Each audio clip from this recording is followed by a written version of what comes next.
আদালতে আত্মসমর্পণ করে জামিন পেয়েছেন চিত্রনায়িকা পরীমণি। ব্যবসায়ী নাসির উদ্দিন মাহমুদের মারধর, ভাঙচুর এবং ভয়ভীতি দেখানোর মামলায় তাকে জামিন দিয়েছে আদালত।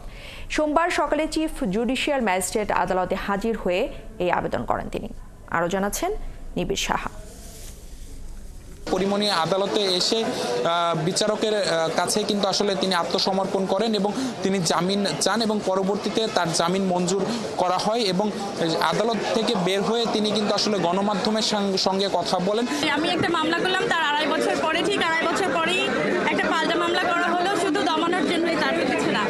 এবং এটা বিচারাধীন।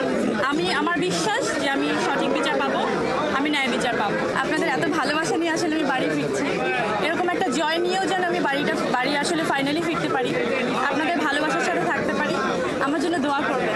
পরবর্তীতে তার আইনজীবী তিনিও কিন্তু আসলে আমাদের সাথে কথা বলেন এবং আইনজীবী উল্লেখ করেন যে আসলে পরীমণি প্রথমে মামলাটি দায়ের করেন ব্যবসায়ী নাসির উদ্দিন মাহমুদের বিরুদ্ধে। এরপর কিন্তু আসলে একই সঙ্গে দুইটি মামলা চলতে পারে না। আত্মসমর্পণপূর্বক জামিনের প্রার্থনা করেছিলাম, বিজ্ঞ আদালত জামিনের প্রার্থনা মঞ্জুর করেছেন এবং পরীমণি জামিন প্রাপ্ত। এখন যাই হোক, আমরা ট্রায়াল ফেস করব। আমরা মনে করি যে এই মামলায় একই ঘটনা, যেহেতু পরীমণির বিরুদ্ধে শেষ পর্যন্ত কিছুই হবে না বলেই আমরা মনে করি।